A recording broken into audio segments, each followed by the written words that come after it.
விஜய் வந்து இதில் அக்யூஸ்டா காட்டலை. சட்டத்தில் விஜயை கைது பண்றதுக்கு இடம் இருக்கா சார்?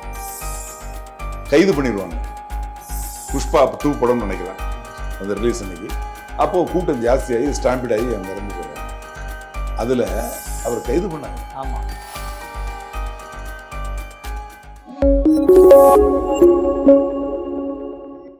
நியூஸ் ஸ்கொயர் நேயர்களுக்கு வணக்கம். கரூரில் நடந்த துயர சம்பவம் அனைவரும் அறிந்தது. இதுக்கு வந்து காவல்துறையினுடைய நடவடிக்கை எந்த அளவுக்கு இருக்கு, எப்படி நடவடிக்கை எடுத்து வருகிறார்கள் என்பது குறித்து பேசுவதற்காக ஓய்வு பெற்ற காவல் உதவி ஆணையர் திரு ராஜாராம் நம்மிடம் இணைந்திருக்கிறார். அவருடன் கேட்பதற்கு பல்வேறு கேள்விகள் இருக்கிறது, கேட்டு தெரிந்து கொள்ளலாம். சார் வணக்கம். விஜய் அவர்கள் வந்து வருத்தப்பட்டு ஒரு வீடியோ போட்டிருக்காரு சார் தொண்டர்களுக்காக. வந்து அந்த வீடியோவில் நானும் பார்த்தேன். வருத்தப்பட்டு ரொம்ப வருத்தமான குரலில் அவர் சொல்கிறாரு, இது மாதிரி வந்து எதிர்பாராமல் இந்த சம்பவம் நடந்துச்சு, நான் அதுக்காக வருத்தப்படுறேன், இது மாதிரி விரைவில் வந்து உங்களை சந்திப்பேன், உங்களை வந்து நேராக சந்தித்து ஆறுதல் சொல்லுவேன், உங்களை வந்து ஏற்பட்ட இழப்புகள் வந்து நிச்சயமாக அதை வந்து சரி செய்ய முடியாதுன்னு எனக்கு தெரியும் அப்படின்லாம் சொல்கிறாரு. அந்த சம்பவ இடத்துலேருந்து அன்றைக்கி வந்து நான் ஏன் வெளியே வந்தேங்கிறதையும் அதில் சொல்கிறாரு.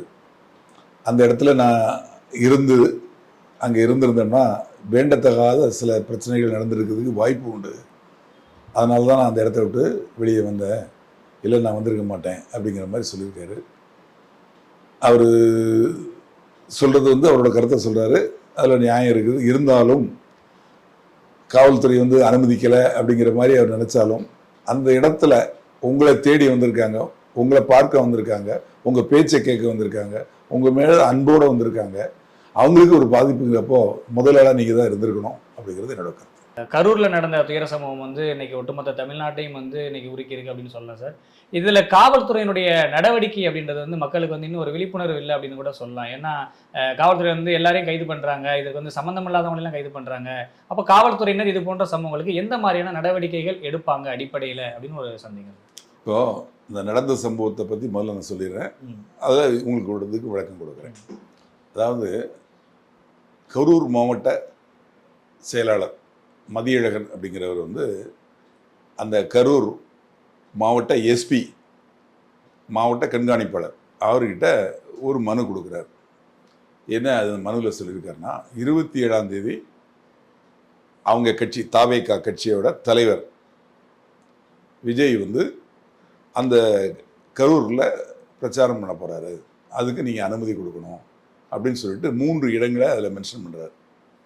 அந்த 3 இடங்களும் வந்து ஒன்று வந்து இந்த சம்பவம் நடந்த இடம், இன்னொன்று வேலுசாமிபுரம் நினைக்கிறது, இன்னொன்று அந்த பக்கம் ரவுண்டானா பக்கத்தில் அந்த உழவர் சந்தை 3வது உழவர் சந்தை ஒரு இடம், அந்த ரவுண்டானா பக்கத்தில் அந்த ரவுண்டானா ஒரு இடம், இந்த வேலுசாமிபுரம் 3 இடத்த மென்ஷன் பண்ணியிருக்காரு.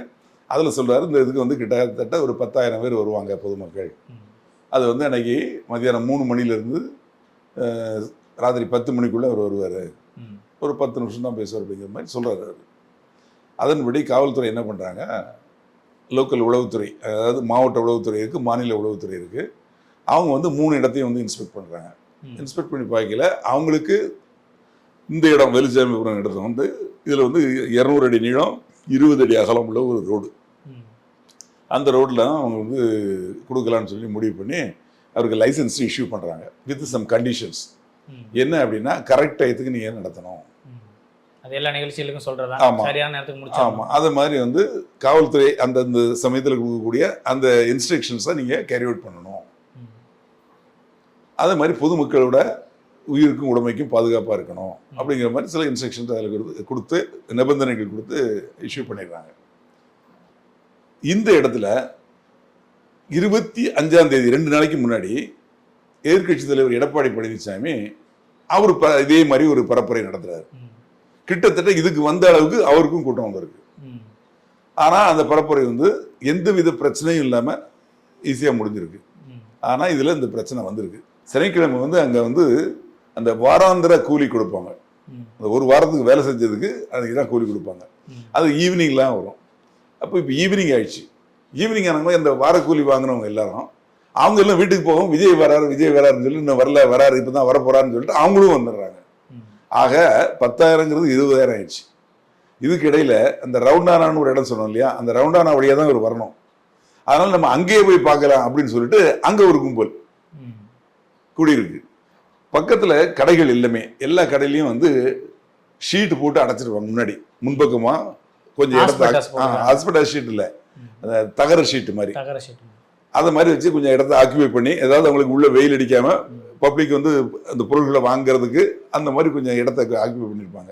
அதுக்கு மேலே ஏறி இருக்காங்க. இந்த கூட்டம் ஜாஸ்தியாக ஜாஸ்தியாக அது உடஞ்சி விழுந்துருச்சு. இது ஏற்கனவே கீழே உட்காந்துருக்காங்களா, இவங்க அவங்க மேலே விழுவுறாங்க. மரத்துல இருந்து விழுந்தாலும் அவங்க மேலே விழுவுறாங்க. அப்புறம் அவங்க நிலைமை, அவங்க ஏற்கனவே குடிக்க தண்ணி இல்லாமல் டீஹைட்ரேஷன் ஆகியிருக்காங்க, அவங்க மேலே இவங்க விழ. இந்த மாதிரி சூழ்நிலையில் இவர் விஐபி அங்கே வந்துட்டார். வந்த உடனே அவர் வெளியே வந்திருந்தா பரவாயில்ல, வந்து ஒரு 2-3 நிமிஷம் வந்து மேலேயும் வரல, லைட்டையும் போடல. அப்போ வெளிச்சம் குறைஞ்ச உடனே தள்ளி இருக்கிறவங்களாம் அவரை பார்க்கணுங்கிற நோக்கத்தில் நெருக்கி வராங்க. ஏற்கனவே இங்கே ஸ்டாம்பைட் ஆகிட்டு இருக்கு. இந்த சமயத்தில் தான் அவர் வெளியே வந்து பேசுறாரு. அவர் பேச ஆரம்பிக்கலே பார்க்கல, அங்கங்கே விழுகிறாங்க. வண்டி வந்து நிறுத்தின கேப்புக்கும் அவர் மேலே வர்றதுக்கும் இடைப்பட்ட நேரத்தில் தான் அந்த தள்ளுமுள்ளு வந்திருக்கு. மக்கள் நெருக்கம் ஜாஸ்தியா இருக்கு, நெருக்கம் ஜாஸ்தியா இருக்கு. இவங்க விழுந்ததும் எல்லாமே வந்து இந்த நெருக்கம் ஜாஸ்தி ஆகிற சூழ்நிலையில நடக்குது. அந்த மாதிரி ஒரு சூழ்நிலை. இதை அவர் மேல இருந்து பாக்குறாரு. பார்த்துட்டு உடனே வந்து ஆம்புலன்ஸ் வர சொல்றாரு. பேச்சை நிறுத்தி கொஞ்ச நேரம் அவர் பார்த்துட்டு அப்புறம் தண்ணி பாட்டில் தண்ணி கேட்குறாங்க. தண்ணி பாட்டில் எடுத்து தூக்கி போடுறாங்க. தண்ணி பாட்டில் தூக்கி போடல ஒரு பிரச்சனை என்னன்னா, இந்த தண்ணி பாட்டில் பிடிக்கிறதுக்கு பாயிறாங்க. அதை யாரு கீழே மாட்டானா அவன் மேலேயும் விழுந்துடுறாங்க. யாரு பாட்டில் பிடிக்க போகல, கீழே உட்காந்துருக்கிறத பத்தி கவலைப்படல, அவன் மேலேயும் விழுந்துடுறாங்க. அதுலயும் இந்த ஒரு பிரச்சனை ஆகுது. இந்த மாதிரி ஒரு சூழ்நிலையில அவர் சீக்கிரம் பேச்சை முடிச்சுட்டு போயிடுறாரு. இறங்கி போனதுக்கு அப்புறம் இந்த பாதிக்கப்பட்டவங்கள ஆம்புலன்ஸ் மூலம் ஹாஸ்பிட்டலுக்கு எடுத்துட்டு போறாங்க. தான் தெரியுது இது மாதிரி இவ்வளவு பேர் பெரிய அதுக்கப்புறம் நம்ம நினைச்சு பார்க்க முடியாத அளவுக்கு வந்து இறப்புகள் வந்து அதிகமாகிட்டே இருந்தது. அதுக்கப்புறம் நடந்த சம்பவங்கள் எல்லாமே மக்களுக்கு தெரியும். இதுல வந்து என்ன பிரச்சனை அப்படின்னா, அந்த மரத்துல ஏறினது தவறு. காலையிலே வந்தவங்களுக்கு குடிக்க தண்ணி கொடுத்துருக்கணும். அப்புறம் வந்து குழந்தைகள், பெண்கள் இவங்க வரக்கூடாதுன்னு சொல்லி ஏற்கனவே ஏர் ஷோவில் வந்து நிறைய பேர் இறந்து போனாங்க. அப்போ ஹைகோர்ட் ஆர்டரே போட்டுது. அதை வந்து இவங்க இன்ஃபார்ம் பண்ணாங்க, ஆனால் அதை இம்ப்ளிமெண்ட் பண்ணல. இப்போ அந்த எடப்பாடியார் அந்த மீட்டிங்ல வந்து கூட்டம் ஒன்றும் பிரச்சனை நடக்கல. ஆனா இதுல நடந்திருக்குன்னா என்ன காரணம்? ரெண்டுக்குள்ள டிஃபரன்ஸ் என்னன்னா, அவங்க எல்லா ஊர்லயும் அவங்களுக்கு பார்ட்டிக்கு நிர்வாகிகள் இருக்காங்க.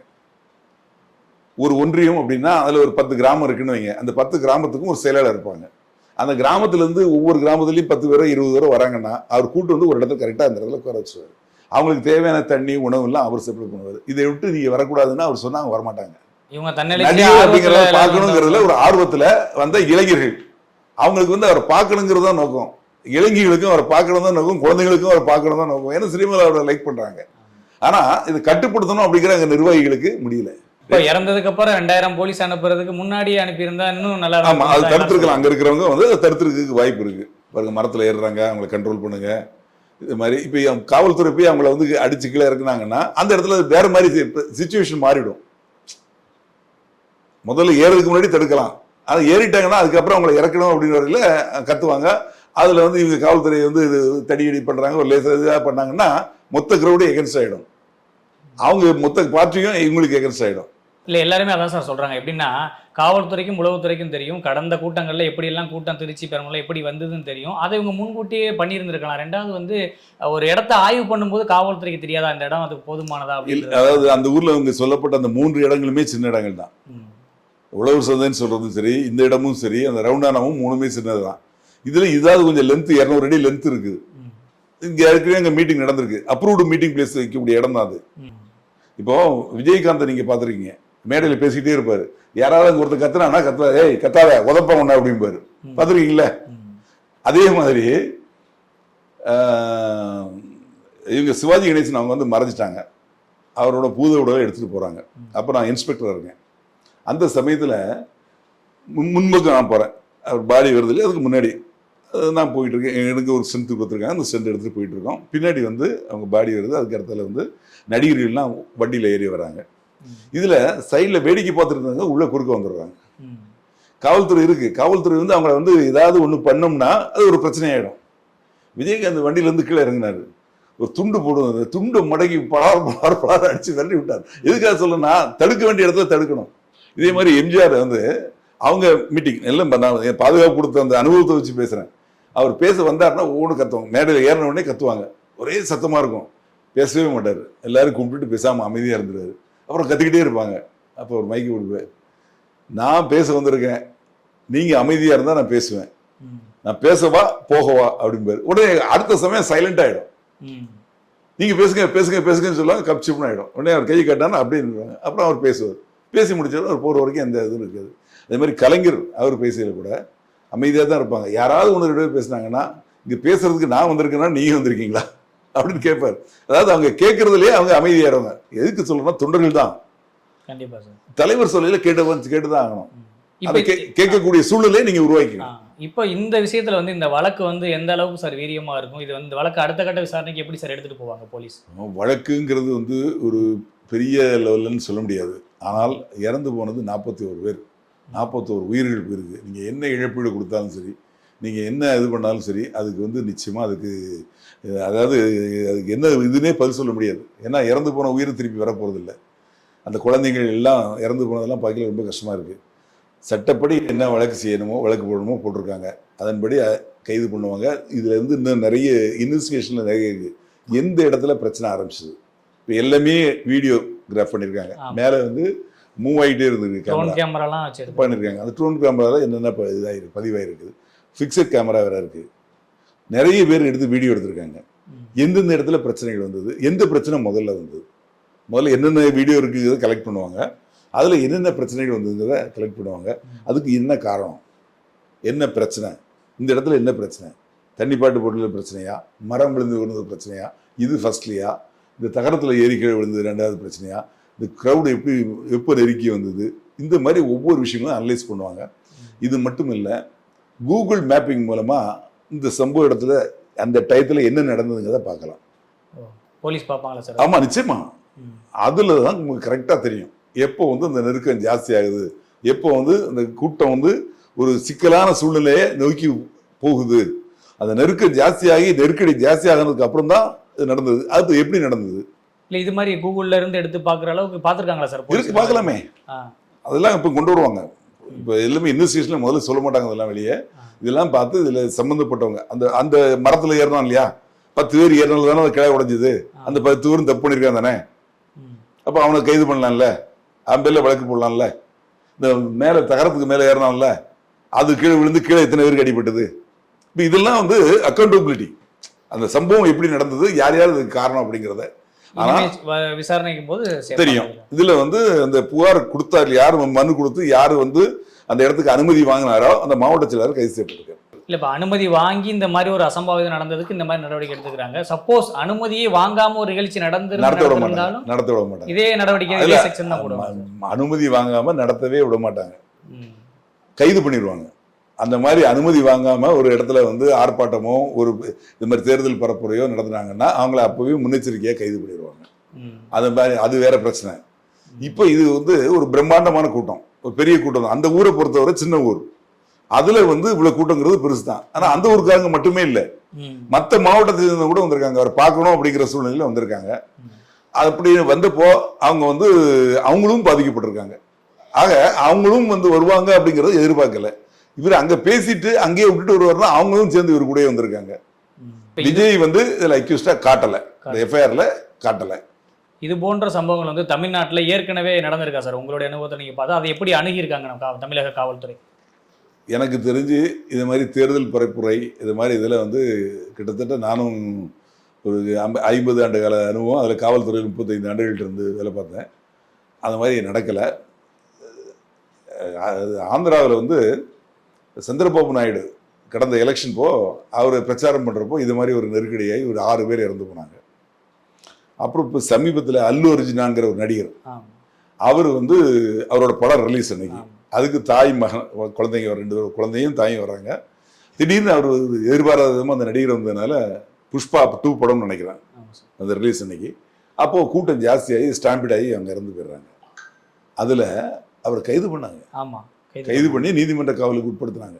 நீதிமன்றத்தில் போய் தான் ஜாமீனில் வந்தார். அதுக்காக விஜயை கைது பண்ணணும் அப்படின்லாம் நான் சொல்லல. ஆனால் சட்டத்தில் விஜயை கைது பண்றதுக்கு இடம் இருக்கா சார்? காவல்துறை அப்படி நடவடிக்கை எடுக்கலாம். இப்போ அல்லு அர்ஜுனாவை கைது செய்த போல இதற்கு இவர் தான் காரணம் அப்படின்னு வாய்ப்பு இருக்கு, எடுக்கலாம். ஆனால் நிகழ்ச்சி ஏற்பாடு செஞ்சவங்க தானே முதல் குற்றவாளி. அவங்க தானே கரெக்டாக அதுக்கு தேவையான வந்திருக்கவங்களுக்கு பாதுகாப்பு கொடுக்கணும், மொத்தம் இது பண்ணணும். இப்போ இதில் வந்து சிபிஐ விசாரணை வேணும்னு அவர் கோர்ட்டுக்கு போயிருக்காரு. இந்த கோர்ட்டு என்ன தீர்ப்பு சொல்லுன்னு தெரியல. இப்போ லோக்கல் போலீஸும் விசாரிச்சுட்டு இருக்காங்க. இன்னும் அடுத்த ஸ்டேஜ் என்ன ஆகுன்னு தெரியல. இன்னும் வருங்காலங்களில் இது மாதிரி சம்பவங்கள் நடக்கக்கூடாதுங்கிறதுக்காக அந்த விசாரணை ஆணையம் ஒன்று போட்டிருக்காங்க. அவங்களும் விசாரணை ஆரம்பிச்சிட்டாங்க. ம்.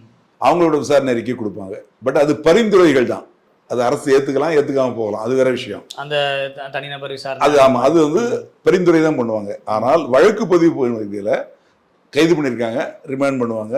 நாளைக்கு மற்றவங்களை கைது பண்ணா யார் யார் சம்மந்தப்பட்டிருக்க, நான் சொன்னேன் இல்லையா, மரத்துல ஏறினவங்க இது பண்ணவங்க யார் யார், மற்றும் பலர் எஃப்ஐஆர்ல இருக்கிறவங்களையும் கைது பண்ணலாம். ஆமா, எஃப்ஐஆர் இருக்கவங்களையும் கைது பண்ணலாம், எஃப்ஐஆர்ல இல்லாதவங்களையும் கைது பண்ணலாம். விசாரணையை எந்த நோக்கி போகுதோ அதை நோக்கி அதுல வந்து அவங்க வர்றாங்கன்னா நிச்சயம் கைது பண்ணலாம். அப்புறம் விஜய் வரைக்கும் போகாது அப்படின்னு நினைக்கலாம். பண்ண மாட்டாங்கன்னு நினைக்கிறேன். ஏன்னா ஒரு பெரிய தலைவர் அவரை கைது பண்ணோம் அப்படின்னா சட்டம் ஒழுங்கு பிரச்சனைகள் வர்றதுக்கு வாய்ப்புகள் உண்டு. ஆனால் பட் அவர் கைது பண்ணக்கூடிய ஒரு சூழ்நிலை தான் வருது அப்படின்னா அதுக்கும் சட்டத்தில் வழி இருக்கு. ஆனால் எனக்கு தெரிஞ்சு நிச்சயம் பண்ண மாட்டாங்க. ஆனால் சட்டப்படி பண்ணலாம். சட்டத்தில் வழி இருக்கு, சட்டத்தில் வழி இருக்கு, அதில் இல்லைன்னு சொல்ல முடியாது. இன்வெஸ்டிகேஷனில் போகையில் அவரை நோக்கி போச்சுன்னா அது பண்ணி தான் ஆகணும். அது பண்ணதுக்கு வாய்ப்பு இருக்கு. நீதிமன்றம் என்ன சொல்லியிருக்காங்கன்னா arrest is not a must அப்படின்னு சொல்றாங்க. சில வழக்குகள்ல 7 வருட தண்டனைக்கு உட்பட்ட ஒரு, அதாவது கொலை, கற்பழிப்பு, அந்த மாதிரி சில மோசமான பெரிய குற்றங்கள்ல கைது பண்ணணும் அப்படிங்கிற, கைது பண்ணலாம், மற்ற வழக்குகளில் கைது பண்ணணும் அப்படிங்கிற அவசியம் இல்லை அப்படிங்கிற மாதிரி உச்ச நீதிமன்றம் ஏற்கனவே திருப்பி கொடுத்தாங்க. இதுல வந்து என்னோட வருத்தம் என்னன்னா, அந்த சம்பவம் நடந்த இடத்துல இருந்து அவங்க கேடர்ஸ் எல்லாருமே இருந்து இந்த பாதிக்கப்பட்டவங்களுக்கு கொஞ்சம் உதவி பண்ணியிருந்தாங்கன்னா நல்லா இருந்திருக்கும். இவங்க உடனே திரும்பி போனது வந்து அந்த பொதுமக்கள்கிட்ட இன்னொரு கோபத்தை ஏற்படுத்துது. ஒரு தலைவர் அப்படிங்கிறப்போ அவங்க வந்து ஒரு பிரச்சனை அப்படின்னு இருந்துச்சுன்னா அந்த இடத்துல அவங்க நிற்கணும், களத்தில் நிற்கணும். களத்தில் நின்னா தான் ஓரளவு. இப்போ நான் சொன்னேன் இல்லையா விஜயகாந்தெல்லாம் என்ன பண்ணாங்க அப்படின்னு. இன்னொரு விஷயம் கூட சொல்கிறேன். அப்போது 1984 நினைக்கிறேன், நான் வந்து குறுக்குப்பேட்டையில் சப் இன்ஸ்பெக்டர் வந்தேன். அப்போது பெரிய வெள்ளம், மழை வெள்ளம். அதில் வந்து சாக்கடை நீர் வந்து மழை நீரோட கலந்து முட்ட அளவுக்கு ஃபுல்லாக இருக்குது ரோடு முழுக்கும். அதை வந்து அந்த சஸ்பெண்டை திறந்தா போகும், ஆனால் சஸ்பெண்டில் உள்ள சர்ன்னு போகிற வேகத்தில் யாரையாவது இழுத்துட்டு போயிடும். அப்போது அந்த சேறு சகதியோட அதை கூட நாங்கள் போய் நின்று அந்த கொஞ்சம் ஓப்பன் பண்ணி ஒரு தடுப்பு வச்சு அங்கே பக்கத்துலேயே நிற்கிறோம். ஏன்னா யாரும் உள்ளே போயிடக்கூடாதுன்னு. அந்த மாதிரி ஒவ்வொருத்தரும் ஒவ்வொரு இடத்துல நின்றுட்டு இருக்கல. திடீர்னு பார்த்தா ஒரு கார் வேகமாக வருது. யாரோட கார்னா முதலமைச்சர் எம்ஜிஆரோட கார். அந்த முற்றளவு தண்ணியில் வந்து கார் வச்சு நின்று போய் ஸ்டாப் ஆகி உடனே காரில் விட்டு இறங்க நாங்கள் விழுந்துருச்சு. அவரை நோக்கி ஓடுறோம், ஐயோ சிஎம் வராரு அப்படின்னு யாருக்கும் தெரியப்படுத்தலை. எஸ்கார்ட் பைலட்லாம் பின்னாடி தான் வராங்க, இவர் வண்டி முன்னாடி வந்துச்சு. இறங்கி அந்த வேஷ்டியோட அப்படியே இறங்கி நடக்கிறாரு. அந்த சேறு சகதியெல்லாம் அவர் வேஸ்டில் அப்படியே வேஷ்டியை மடித்து கட்டிட்டு நடந்து வந்து கேட்குறாரு, என்னாச்சு, ஏன், எதுக்கு? அங்கே பப்ளிக் அதுக்கு முன்னாடி பப்ளிக் கூட ஆரம்பிச்சிட்டாங்க. எப்படி ஆச்சு, என்ன ஆச்சு, ஏதாச்சும் கேட்குறாரு. அதுக்கிடையில் வண்டி ஸ்டார்ட் ஆயிடுச்சு. வண்டியில் ஏறி எந்த இடத்துல இதோட தண்ணி ஜாஸ்தி இருக்கும் அதை நோக்கி போகிறாரு. நாங்களாம் பின்னாடி ஓடுறோம். ஏன்னா சிஎம் வண்டி மாட்டிக்கிச்சுன்னா நாளைக்கு நாங்கள் வந்து போல் சொல்லணும், இது ஒரு பிரச்சனைனா அப்படிங்கிறதுக்காக ஓடுறோம். வராதிங்க அப்படின்னு சொல்லிட்டு போகிறது. எதுக்காக சொல்கிறேன்னா சென்னை நகரத்தில் தான் நடக்குது. அவர் நினச்சிருந்தா மேலே வேற அதிகாரிகளை அனுப்பிச்சி விட்ருக்கலாம், அமைச்சர்களை அனுப்பிச்சி விட்ருக்கலாம். அவரே களத்துக்கு வராரு. வந்து அந்த சேறு சகதியோட அவர் வேஸ்ட் ஈஸ்ட் எல்லாமே ஆகுது, அதோட மடிச்சு கட்டிட்டு வந்து நிற்கிறார், நடந்து போகிறார். எதுக்காக அப்படின்னா அந்த களத்தில் நிற்கணும். அந்த களத்தில் நின்னா தான் உங்களை வந்து பொதுமக்கள் நம்புவாங்க. நிச்சயமாக சார். உங்களுடைய பொன்னான நேரத்தை ஒதுக்கி எங்களுக்காக பேட்டி கொடுத்தமைக்கு மிக்க நன்றி சார்.